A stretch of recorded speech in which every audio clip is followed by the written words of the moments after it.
All right, so today, let me see if I could fit this somewhere a little bit better for me.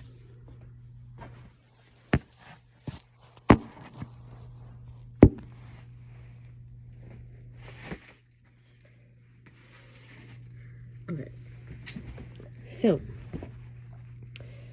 respect is when we do not try to change a person by giving positive feedback only when they do what we want. For example, if I want rice and they are peas, then I'm only good to them when they behave as rice, pressuring them to betray their pea self for my dependence, even though there might be a person who's already the peas, already the rice,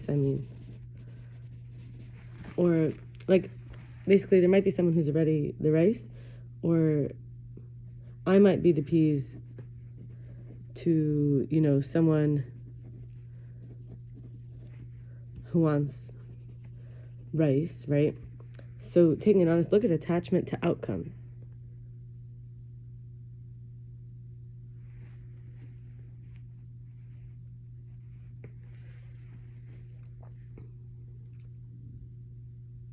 And subconscious mental agreements, which I call adherences.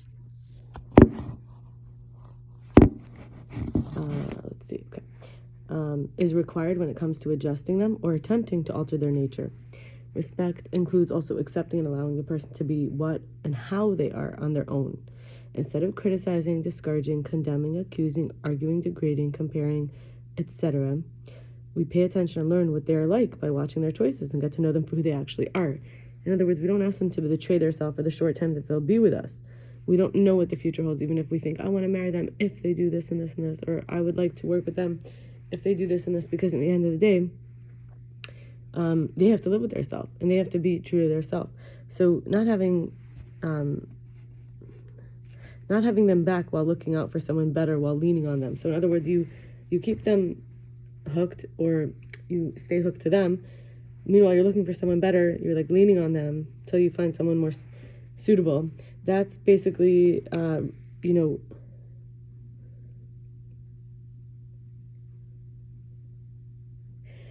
this idea that, there must be something beautiful and precious and necessary that I don't want to let go of, because maybe their true strength might look like weakness. Their true spirituality might even look superficial, or their true smartness might look stupid. So I'm like missing out on the blessing by thinking that there's going to be, something better.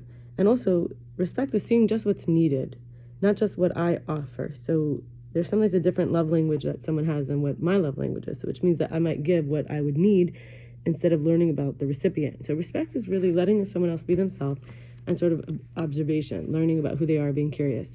There's this woman, her name is Rachel Naomi Remen. She wrote a book called My Grandfather's Blessing, and I loved it.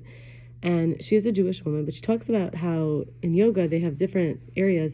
She kind of breaks it down. Yoga means union. It means joining. We could say it means like yoking even. So this is the path of return to God, and it has many ways. And we could even say, in Hebrew we call it Kabbalas al, which means to receive the yoke.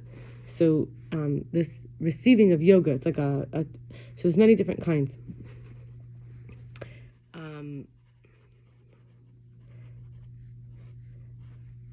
So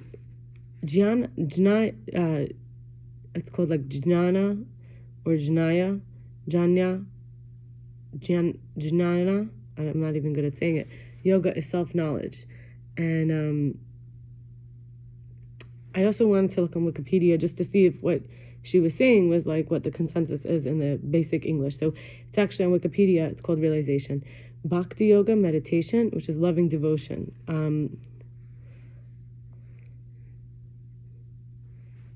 I would say it's not just meditation, it's actually like reflection. So in a way, when we reflect the love, the oneness, we come to, when we reflect, we come to love, we come to oneness. Basically everything but love brings us back to the love. Hatha yoga is physical mastery. This is called preserving the channeling of the vital force. Tantric yoga is often called sexuality, but really it's this sensuality. And Wikipedia says it's creativity, intimacy. It's like a technology. And Raja Yoga is called mental mastery. This is called royalty mind in Wikipedia. Sannyasa Yoga is called renunciation. It's relinquishing the desires and effects of actions on Wikipedia. Karma Yoga is called action, and in Wikipedia it's called work. So yoga brings moksha, or liberation. We might even say what people like to call the real self actualizes, so actualization. So to become, in Hebrew we call it l'shem yichud, is to make one. So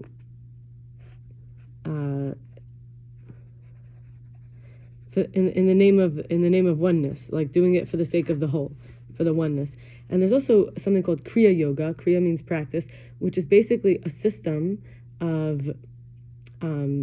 various, like in Wikipedia, it's for the inner fire, the Kriya Yoga. So there's a system of mudras, which are marks, they're seals and gestures, usually with the hands. Pranayama, which is breath work, the prana, and mantra, which is chanting. So this is basically Kriya Yoga as a system. It could include any of the three and all of the three. Then we have the sense that 2025 is soon coming. We're getting close to the last week or so of November. In fact, next week is Thanksgiving. So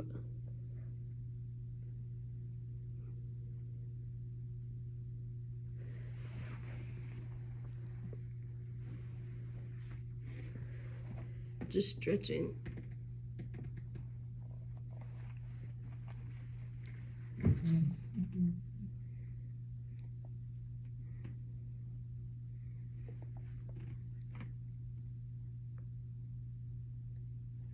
All right.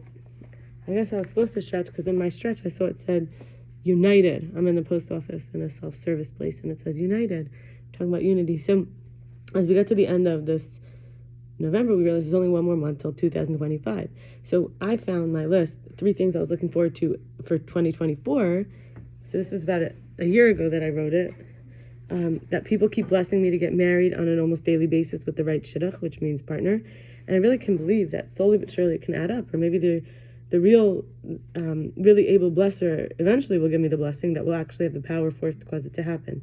Because I didn't feel like, oh, I just want to get married, or isn't marriage hard work? But the idea that marrying the person who's going to make your life better and be that missing piece is something very attractive to people when we're looking outside of ourselves. Better that we join together sort of in that, as a yoga, as a respect, Number 2, full healing as I become more present instead of escaping, ignoring, avoiding, in order to go inward and my essence truly emanating, radiating, flowing, the vitality channel permeating through all the peels, the husks, they're called in Hebrew klipot, and resolving the roots from the source. And third, and I would say this is on all levels, healing, really. Healing, wholeness, holiness, they're all related words. And then finding a wellspring, financially, where all my hard work and talents became tapped, so I could support myself comfortably and generously help others. So I found a short period of time where I was financially abundant. And I also found this year deeper healing in terms of health and practices, and like a clean feeling and like a source and a presence. And then also, like, I did meet some people, got in touch with men. I did not get married. I don't feel like I did achieve the full healing, and I haven't found my wellspring. So it could be before the end of the year, God willing, or it could be, the things that will come up for next year as I continue on this path. So looking forward, as maybe it's already started, and I'm going to be able to see it in the future, in hindsight, how it already had begun this year, which would be amazing. Also, it's all possible. And then finally, kindnesses planned for 2024. 1, apologizing more easily when others are hurt, not because it's my fault, but because they're suffering, because of something I did or didn't do, and just to be kind during their difficulty. Like, for example, using the opportunity to say, I'm sorry, how can I make it up to you? Or I'm sorry, how can I fix it?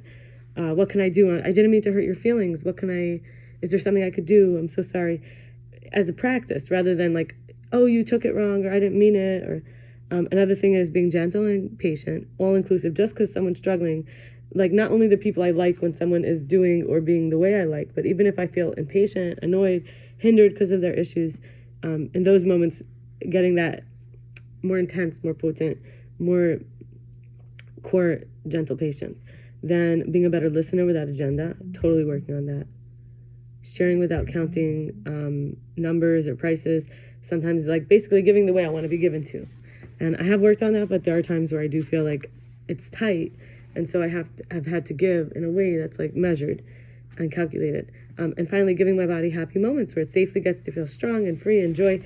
And I could say that I've felt that this year plenty of times. And I think I've worked on all of these. So I would say that I would love to continue working on these things into 2025. So we'll stop here, and I will do another video shortly. This video was for yesterday, which was Tuesday. I did not record a video because I was busy. Seemed to be like with rest, with helping and things, and just didn't get to do it. But I do have another video planned shortly. All right, bye.